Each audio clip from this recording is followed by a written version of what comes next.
Broadcasting live from California, get ready for an hour of pure, unapologetic conservative talk radio. Liberals beware, because this is the Wise Conservative Show.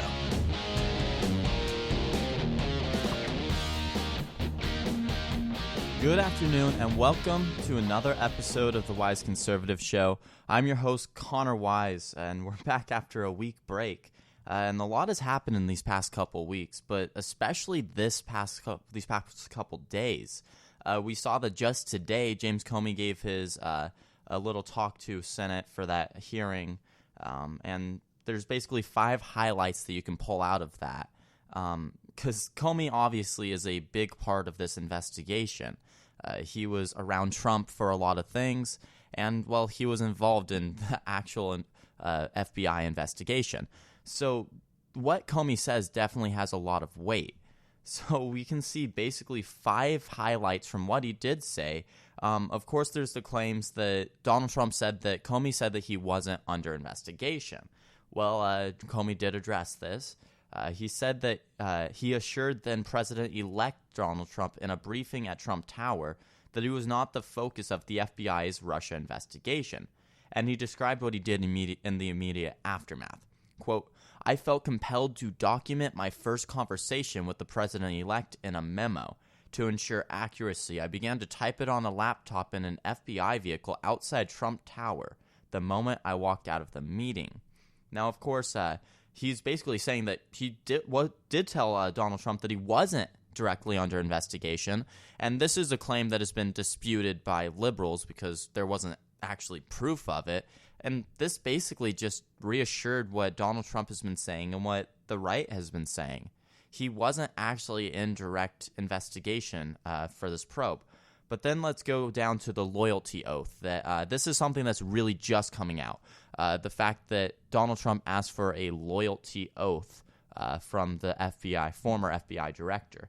Comey said that Trump on January 27th invited him to a White House dinner, and Comey didn't know whether there was going to be other people there or not. Quote, I assumed there would be others. It turned out to be just the 2 of us, seated at a small oval table in the center of the green room. 2 Navy stewards waited on us, only entering the room to serve food and drinks. Now, Comey said that Trump's request for a so-called loyalty pledge took place at that dinner.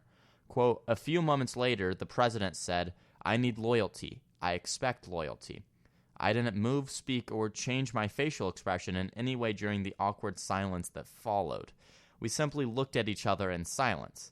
The conversation then moved on. Comey said he agreed on the term honest loyalty to end the very awkward conversation.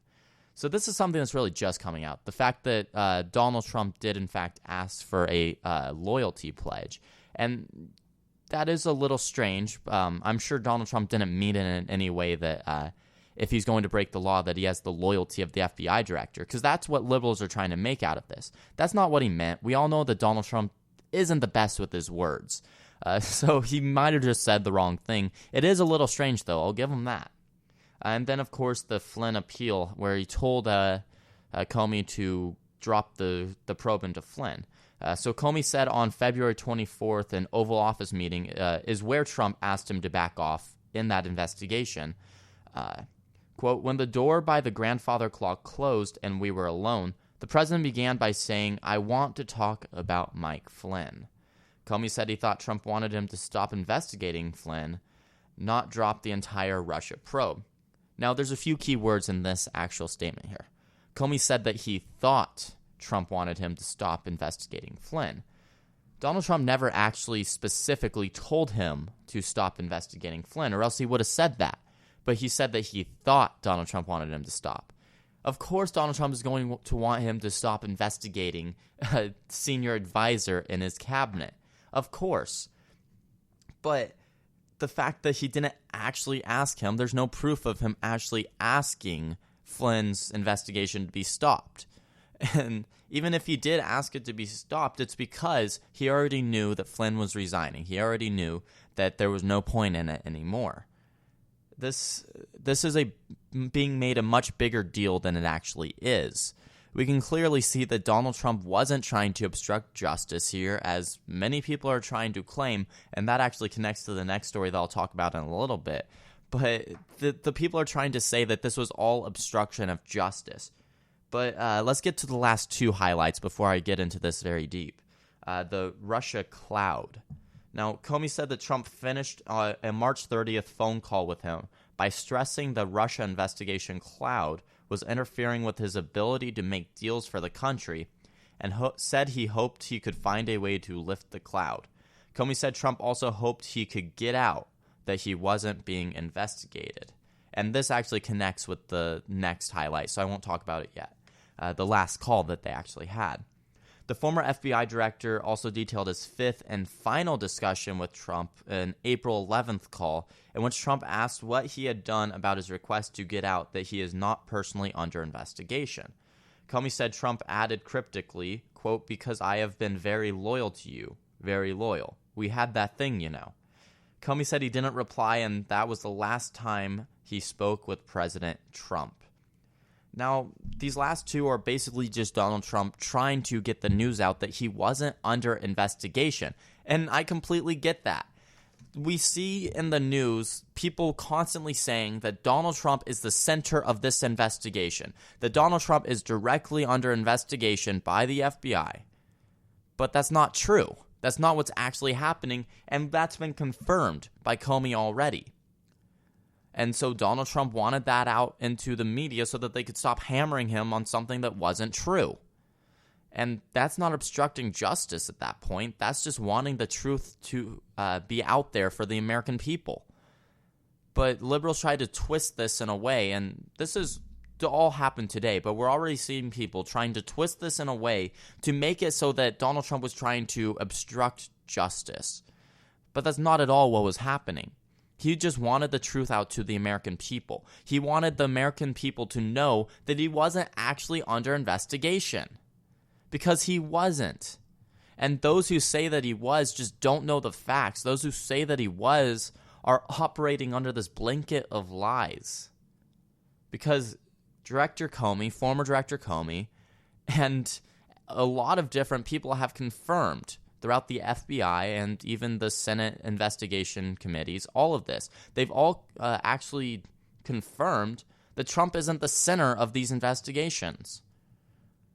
The center of this investigation is Russia. The center of this investigation is what connections or what interference Russia actually did have in the election. It's not Donald Trump. He's not the center of this investigation. They're investigating Russia, not Trump. And that's a big misunderstanding and misconception that so many people have about what's going on. So many people claim that this is a Trump investigation, but that's not at all what it is. It is a Russian investigation. And this is the truth that needs to be out there, and that's exactly what Donald Trump was trying to get out, that it wasn't about him. But people are trying to say that that was obstructing justice. People such as Representatives Green and Sherman. Now, of course, these are both Democratic representatives. But now they're saying that they're planning to draft articles of impeachment. And that's, of course, after accusing President Trump of obstruction of justice. And, well, there's a huge bipartisan support for not doing this. In a press conference today, Representatives Al Green, who's a Democrat from Texas, and Representative Brad Sherman, a Democrat from California, announced their intention to draft articles of impeachment. Now, this announcement came hours after the 4 crucial intelligence witnesses testifying before the Senate Intelligence Committee and fielded questions regarding the Russia probe and possible Trump collusion. And it was the day before the actual testimony from James Comey. Today was just a prepared statement. Tomorrow is going to be the actual testimony. Here's what Representative Green said, quote, "In the spirit of keeping the republic, I have concluded that the president has obstructed justice, and in doing so, the remedy for obstruction of justice is impeachment. The president will not be indicted while he is in office, and while there is some merit in talking about the judicial process, the impeachment process is the one that will bring him before the bar of justice." He then added, I will file articles of impeachment to impeach Donald J. Trump for obstruction of justice. Now, I want to focus on something that he said here. He said, this is the very beginning of this statement. In the spirit of keeping the republic, I have concluded that the president has obstructed justice. So, in this, Representative Green, a nobody from Texas, is trying to be the judge, the juror, and the executioner. That's what he's trying to do. He has decided there was obstruction of justice. But nothing besides him has actually decided that. Because he personally doesn't like Donald Trump, he believes that there was obstruction of justice. There is not one actual basis of evidence to support his claim. But because he has decided it, it must be true. It's so self-centered for him to think that because he has decided it, that Donald Trump should be impeached. He has no evidence for these claims.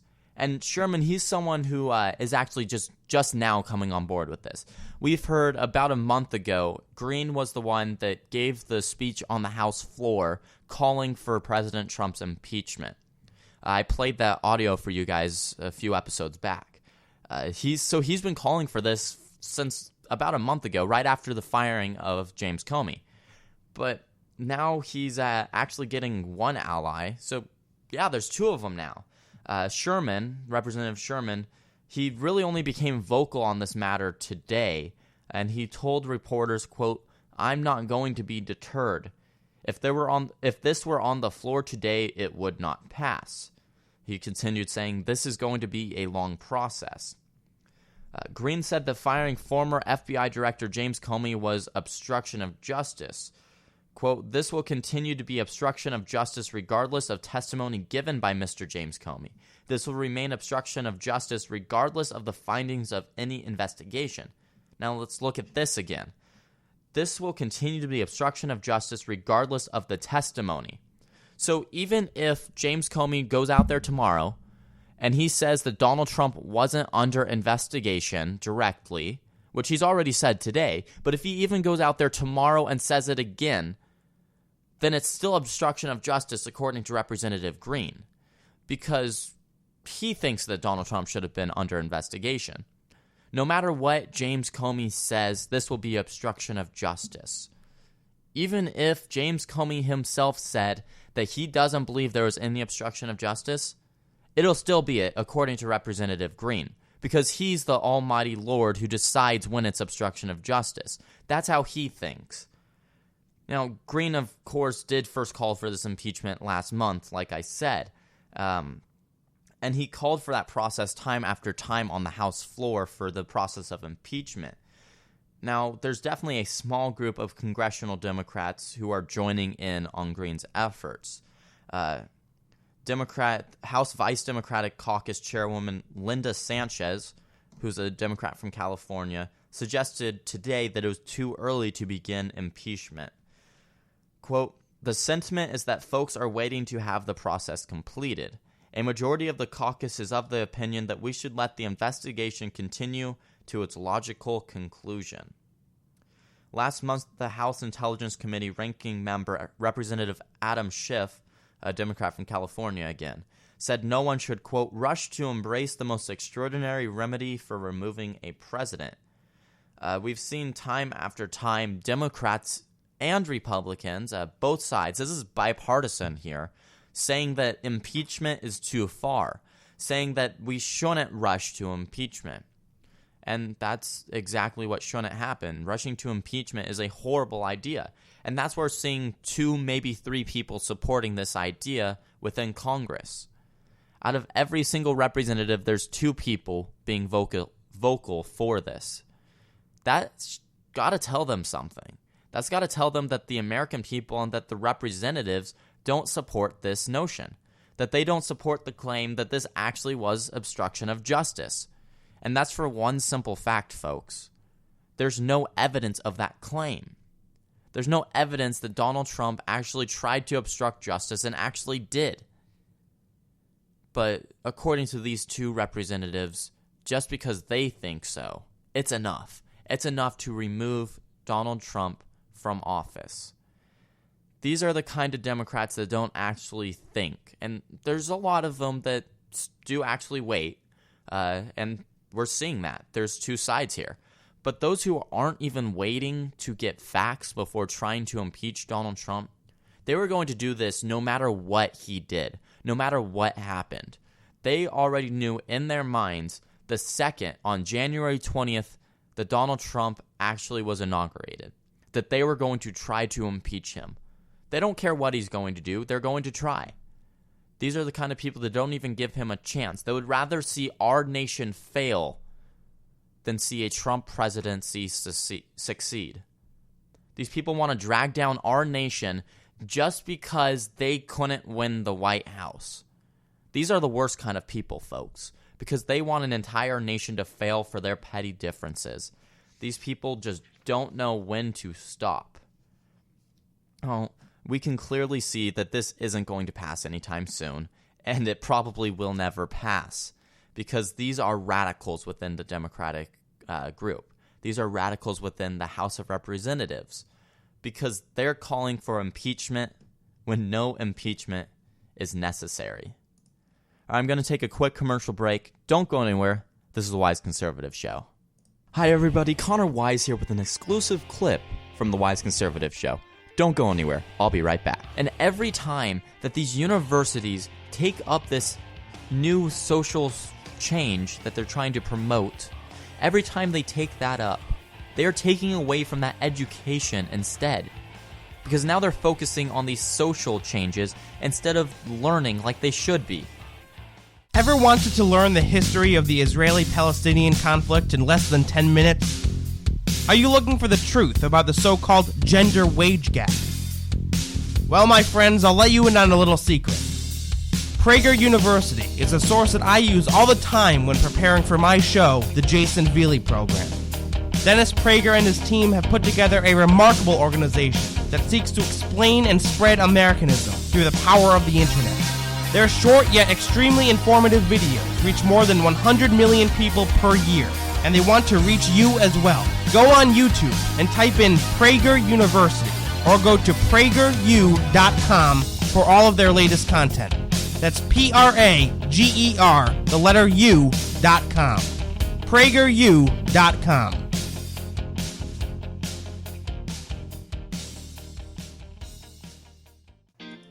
Have you ever wanted to stand up to your liberal professor?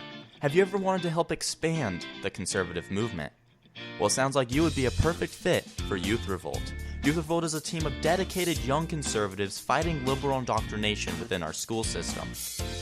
If you're interested in being a part of this team by being a columnist or even hosting your own radio show, go ahead and click the Join Now tab at the top of youthrevolt.org. You'll be asked to answer a few questions, and a Youth Revolt team member will respond to you quickly. Be a part of something bigger than you. Be a part of Youth Revolt. Speak without fear.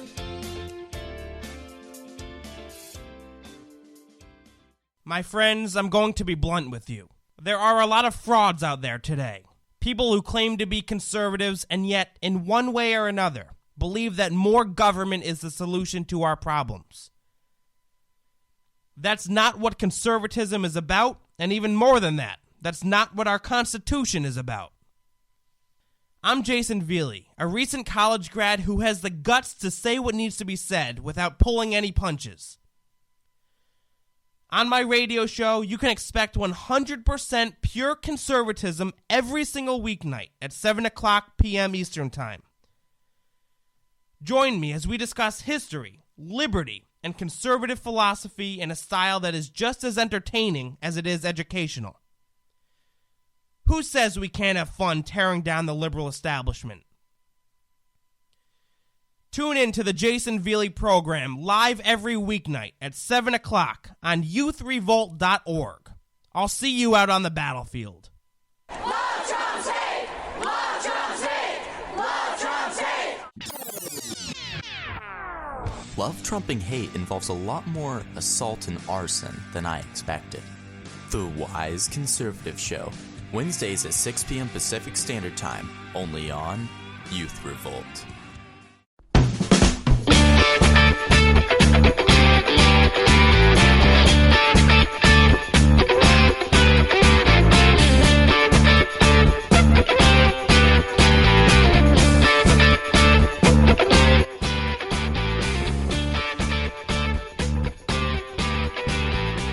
Welcome back to the Wise Conservative Show. Once again, I'm your host, Connor Wise.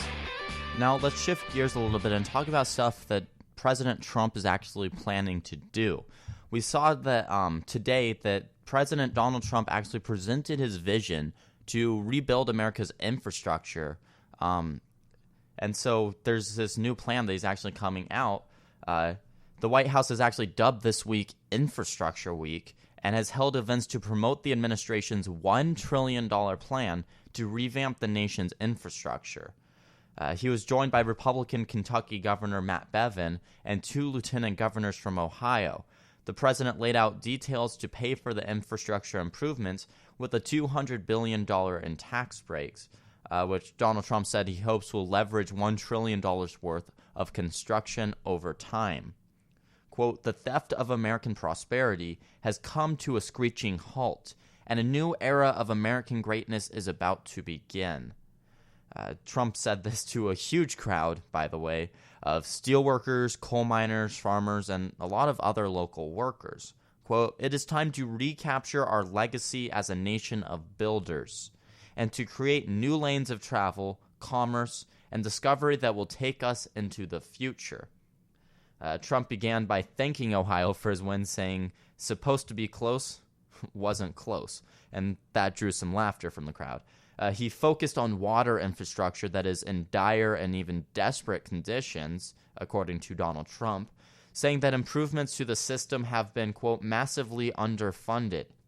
Quote, "More than half of American steel is produced within 250 miles of where we are standing, and its production depends on the inland system. Wait until you see what I'm going to do for you steel workers." Behind the president during his remarks was a barge of West Virginia coal. So he's definitely supporting those blue-collar workers that won him the presidency. This is a very Trump thing to say, but, quote, "Coal miners like Trump, so do steel workers. We are going to stop these other countries from coming in and killing our companies. American steel will get more and bigger."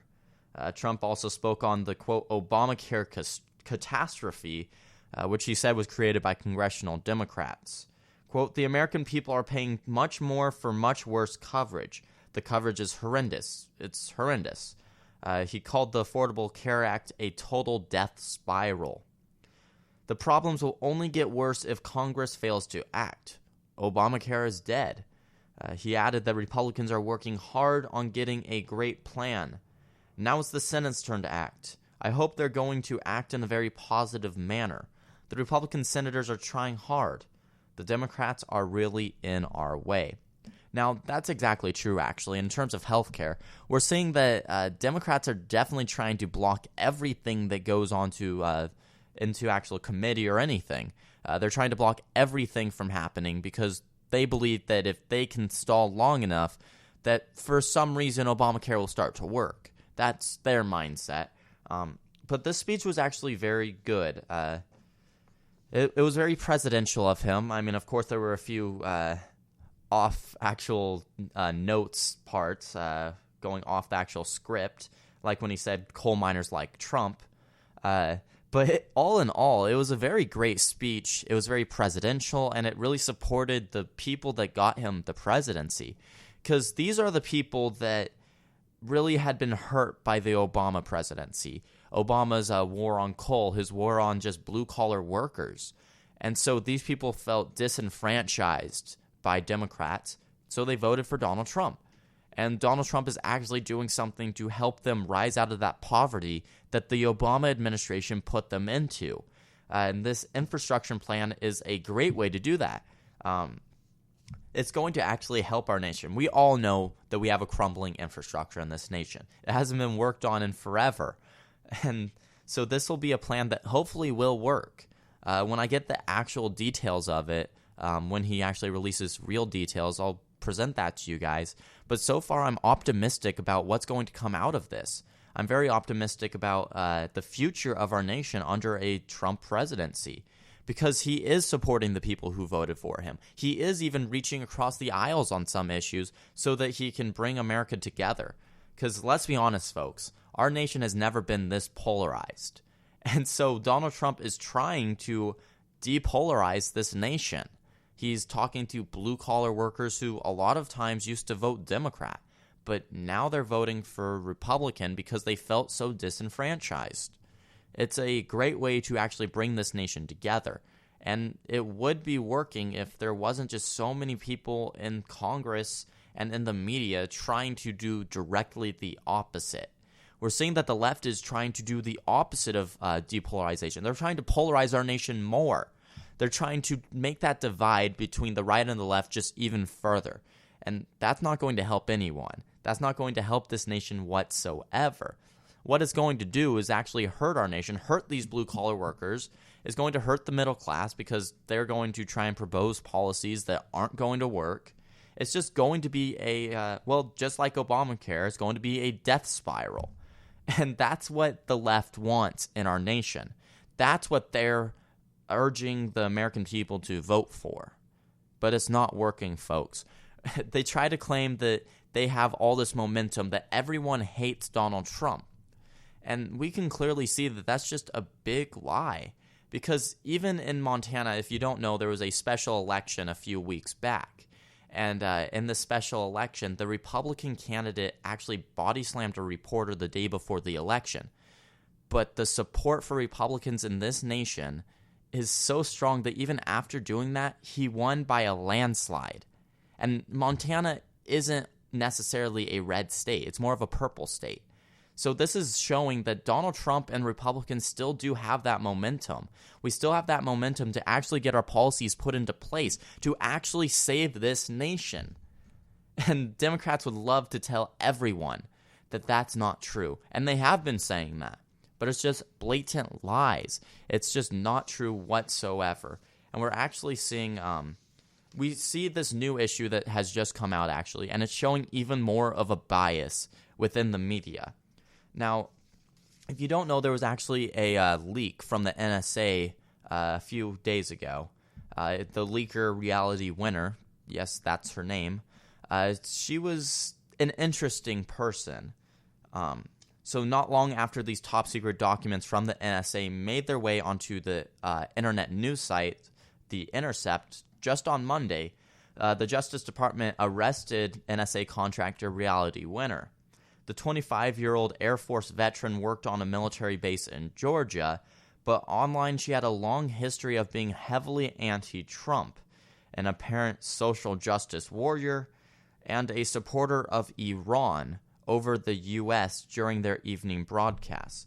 The three big networks, so ABC, CBS, and NBC, they definitely played down her political attitudes, or even in some cases outright ignored them as they reported on what she did. During his report on NBC Nightly News, Justice correspondent Pete Williams passed along her family's claim that Reality Winner wasn't highly political. And anchor Lester Holt claimed her motive is a mystery. But in the reality, we can see that Winner was anything but silent about her political views. We can clearly see that in many tweets, she was very vulgar about her viewpoint on Donald Trump. In a tweet she wrote earlier this year, she smeared Trump saying, quote, "The most dangerous entry to this country was the orange fascist we let into the White House." She tweeted many profanities that I'm not going to say on this program, and she tweeted anti-Trump rallying cry, "Not my president." Winner was also a supporter of the Black Lives Matter movement, which you know my viewpoint on that. I believe they're a terrorist organization, and had said on Twitter that, quote, "Being white is terrorism." By the way, guys, she's white. And in response to Iranian foreign minister who said, quote, "We will never use our weapons against anyone except in self-defense," Winner proclaimed her support for Iran, saying, quote, "There are many Americans protesting U.S. government aggression towards Iran. If our tangerine-in-chief declares war, we stand with you." So now she's taking sides with one of the largest supporters of terrorism in the world. Yeah, that's really showing how classy she is. Now, the closest thing to actually showing her political side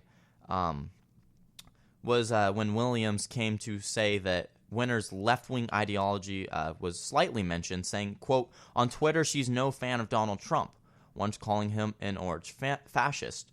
But right after that, he played a clip of her mother defending the daughter, saying, quote, "She is a good person. She volunteers. She does whatever she can to make the community and the world better."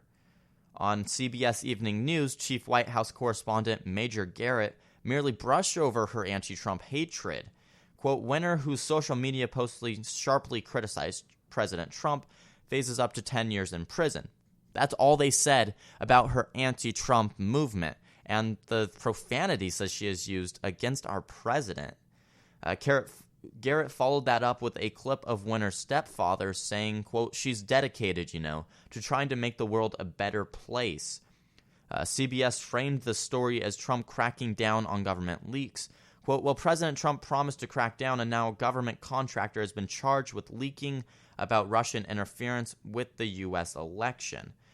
So what happened in this leak, actually, is Reality Winter was one of the people leaking information about investigations to the media. That's what she was doing. And so she obviously was caught because she was just not very smart about any of the ways she was doing this. But we can clearly see she's not that smart of a person when she's taking sides with terrorist supporters. When her social media accounts were crawling with her radical political posts, but many people couldn't really be bothered to report on it. Instead, they were more interested in her workout and yoga videos on Facebook. So they were definitely really, I would say, biased in the way they were reporting this. We can clearly see that they're not talking about her political side because it shows that she was a radical leftist. They don't want a radical leftist to be talked bad about on the mainstream media because that's what they all are. They're all leftists. They're all liberal. And a lot of them are even radical. So we can clearly see that this is just another source of evidence as to why, or as to the media actually being very, very biased here. So we can clearly see that it wasn't really good reporting. And she really should have been, it should have been mentioned about all these different things. I mean, cussing out Donald Trump in tweets, supporting Iran over the U.S., calling Donald Trump tangerine-in-chief, calling him different names. This wasn't a woman of class. This was someone who definitely should have been reported as someone who was crazy. But because she was liberal, she was looked at as this innocent person who Donald Trump was attacking. That's how they reported it.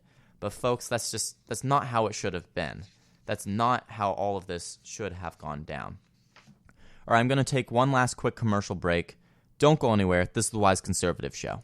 Hi, everybody. Connor Wise here with an exclusive clip from The Wise Conservative Show. Don't go anywhere. I'll be right back. How haven't all of these protesters realized that they are the exact reason why Donald Trump was elected in the first place? How haven't they realized that them being crybabies about every single thing in life is exactly why the American people rose up and voted for Donald Trump? They are the whole reason that they have all this misery currently. If you got a business, that you didn't build that. Somebody else made that happen. Get out of here, you idiot. Sorry about that, folks. Jason Veely here, host of the Jason Veely program. I'm a 22-year-old conservative who is fired up and ticked off at the direction the progressive left have taken this country. Join me every weeknight at 7 o'clock as we promote liberty, advance conservative principle, and work to restore the Constitution of the United States. I can get loud and I can get passionate. How can we afford not to when so much is on the line? Tune in to the Jason Veely program, live every weeknight at 7 o'clock p.m. Eastern Time on youthrevolt.org. I'll see you out on the battlefield.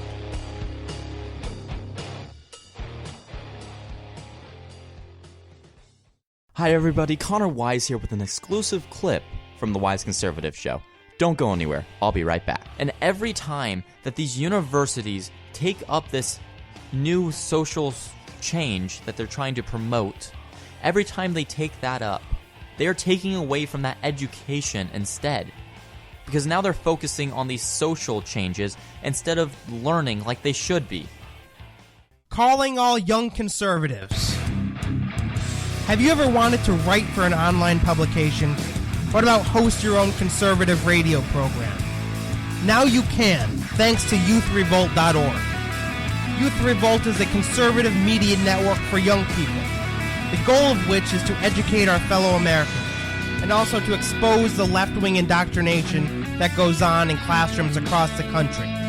Become part of a team that is dedicated to taking the country back, one radio program or opinion column at a time.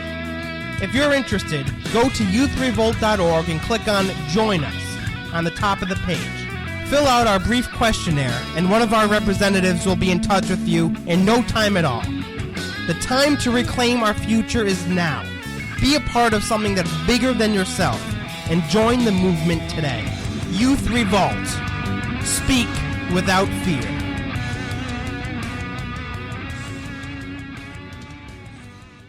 Ever wanted to learn the history of the Israeli-Palestinian conflict in less than 10 minutes? Are you looking for the truth about the so-called gender wage gap? Well, my friends, I'll let you in on a little secret. Prager University is a source that I use all the time when preparing for my show, The Jason Veely Program. Dennis Prager and his team have put together a remarkable organization that seeks to explain and spread Americanism through the power of the internet.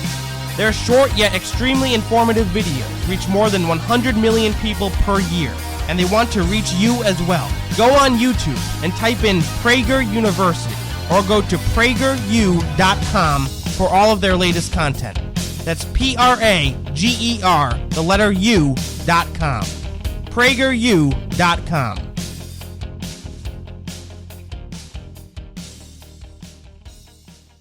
Love Trump's hate! Love Trump's hate! Love Trump's hate!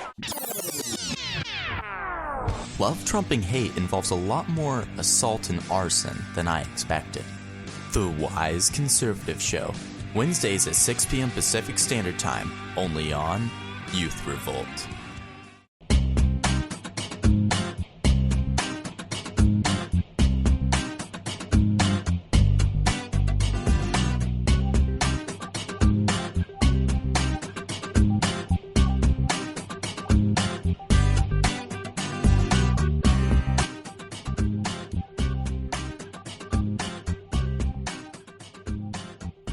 Welcome back to the Wise Conservative Show.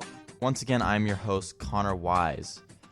So we're seeing something rather strange coming out of a few different states across the nation.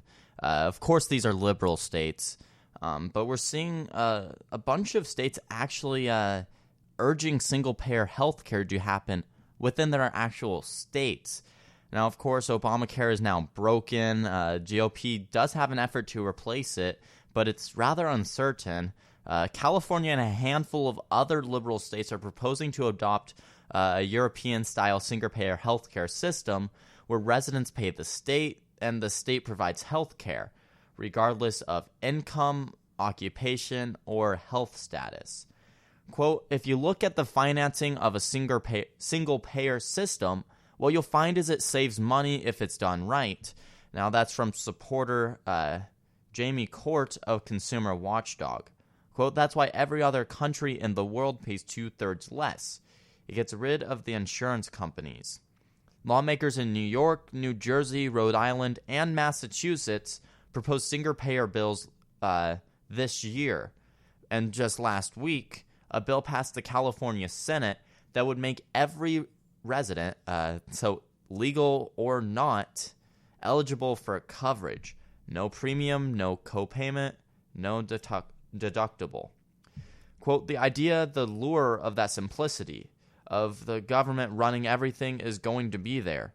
This is from healthcare expert Avik Roy. Quote, and I think a lot of conservatives are worried if Republicans fail to replace Obamacare, the calls for single payer are going to grow. And that's actually already happening. According to a January poll by Pew Research, 40% of Democratic voters favor a single payer system, and a majority, about 60% of Americans, says the government has a responsibility to ensure every resident has health care.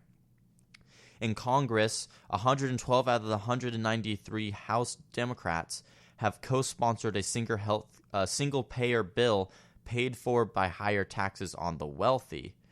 Quote, a number of states have tried to set up single-payer, and they all abandoned the effort because the taxes are too high, and California is going to find out the same thing. The California bill still has no financial mechanism to pay for it, but the estimated price tag is $400 billion, more than $290 billion state budget, and is considerably more than the $367 billion in state, federal, and private money currently used to pay for health care in this state.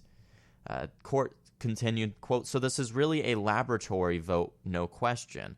But it also has an important discussion to have, and it's an important chemistry to work out because health insurance companies are ripping us off.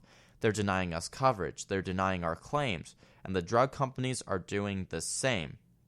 Under single-payer insurance, companies like Kaiser, Aetna, Blue Cross, and United Health Group will all be out of business. The state would instead contract directly with providers for services.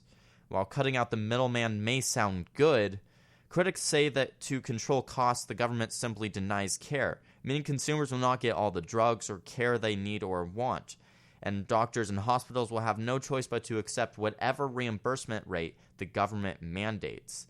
Medical salaries would inevitably go down from this, as illustrated in other countries embracing nationalized medicine. We can clearly see that this is not a good idea. We can say that right off the bat, folks. I've talked about single-payer healthcare quite a few times on this program. Of course, it's a horrible system that really has never worked right. We see that while a lot of European nations do have it, it's not something that really works too well. Their systems are bogged down. They're very slow. Even Canada, who has single-payer healthcare, we see so many people coming from Canada to America, even in our current healthcare system, our current horrible system where it's so horrible with the mandates and all that from Obamacare. They still come here because it's quicker, because it's better service, because our system is much better. We can clearly see that under a free market system, the consumer benefits much more. Under systems like this, which won't even be affordable for even a state in a surplus like California, it's just not going to work. There's going to be so many people out of jobs because these companies are completely done now. There's going to be people who aren't even paying into the system getting this coverage. It's going to hurt the citizens more than it's going to help them. Because what's going to happen is the citizens are going to have to pay the bill for this.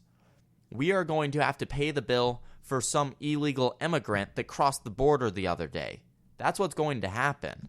Because this goes for every resident, legal or not. This is just a horrible idea. And yeah, I know there's liberals that say, oh yeah, illegal immigrants, they pay taxes, because sales tax. But that's not where the majority of income comes for the government. The majority of income comes through income taxes. And, well, those illegal immigrants who are working under the table aren't paying income tax. And so they're not going to be paying into the system which they're thriving off of. Furthermore, they say right now, this is the biggest thing. They say that healthcare is too expensive in its current state. And you know what? I do agree with them. Healthcare is definitely too expensive in its current state. But that's not because of free market. That's not because of capitalism. That's because of Obamacare, which has raised the premiums so much, which in the state of Arizona raised the premiums 116% this year. Obamacare is the reason why healthcare costs so much in this nation. The lack of competition between different states, across state lines, is the reason why healthcare costs so much. It's not because of capitalism, because in our current system, the free market isn't at work. In our current system, it is the government doing this. The government is the reason why it costs so much. So why would you add more government to the equation? Government is not the solution to this problem. Government is the problem, folks. And that's the case for so many different things, but this especially. Those people who are voting for this aren't looking at the facts. And of course they want this dream world, and I've talked about this alternate world that liberals live in time after time, but it's just so true. They don't live in reality. They live in their own little world where nothing can go wrong, where everything is rainbows and unicorns, where terrorism doesn't exist, where taxes are a good thing, where people are willing to pay 90% of their income so that an illegal can get health care. That's what they want. Because you're going to have to raise taxes so much that no one's going to get to keep their income. The middle class is already bogged down enough with taxes in this nation, especially in states such as California, states such as New York, these big liberal states. The middle class is already hurting enough because of their taxes. And this is just going to hurt them more because they're going to have to pay so much more in taxes. This is going to cost way more than California currently has. And, well, this is just going to cost way too much in any state that tries to propose it. We can clearly see that this is going to cost $400 billion. That's just the rough estimate. It's probably going to be more than that. The state only has $290 billion for the entire budget.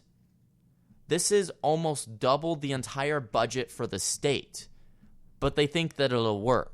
They think that they'll be able to raise taxes enough so that it'll work.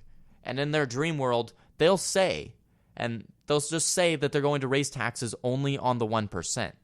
Because that's what they always say. But it's going to hurt the middle class. It's going to be raised on the middle class. It's going to hurt everyone. What we need is a system where the free market can actually do its thing, where it can actually work, where states across state line competition can once again thrive and drive those prices down. There's a reason why these socialist nations don't always work out. And there's a reason why their healthcare systems are horrible. Because nationalized healthcare does not work. Whether it's by a state government or by a federal government, it does not work. We can clearly see that that's just the truth. Now, people argue for this, and they say that healthcare is a right.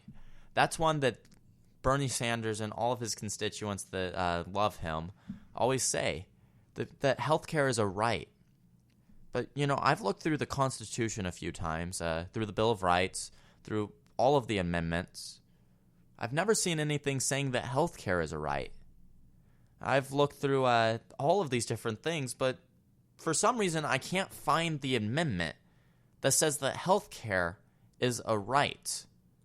And folks, that's because healthcare is not a right. Healthcare is not something that everyone gets.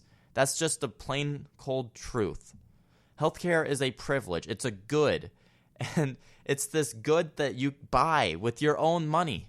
It doesn't matter whether you're going to be paying that money to the government or whether you're paying that money to an insurance company. It's still a good, no matter what. And that's the thing that these liberals don't understand. When government controls the market of something, it always hurts the consumer. And that's what's going to happen here. They claim that it'll be cheaper, but we all know it won't. The only way it'll be cheaper is you're not paying an insurance company. But now you're paying much more to the government. Because if we look at any governmental program, we know that the government is not efficient in any of their work. They're not efficient whatsoever. I mean, just look at the DMV. Everyone knows that that's a classic example of the government not being able to do their job very well. Well, expand that bureaucracy to an entire healthcare system. The inefficiency and the wasteful money, the waste of all money and all that is going to be tripled. It's going to be so much wastefulness that it just will never work. Government is not a help in this situation. It's a hindrance. And liberals need to realize that. They need to actually realize that single-payer healthcare will not work in our nation ever. It just will not work. And it's not a right, folks. Healthcare is not a right. As much as it's just horrible. It's a truth. Yeah, it's a horrible truth. Some people aren't going to get healthcare. Some people aren't going to get that. But you know what? Just as any good, some people aren't going to have it. Healthcare is not a right, and it never will be, because single-payer healthcare will not work here or ever in any of our states. That's just the facts. All right, that's all for today's episode of the Wise Conservative Show. I'd like to thank you all for tuning in. I have been Connor Wise, your host of this program. You can find me on youthrevolt.org. Go ahead and search Youth Revolt up on Facebook. Find me on Instagram at @the_wise_conservative. Spreaker.com/thewiseconservative. I'd once again like to thank you all for tuning in, and as always, God bless.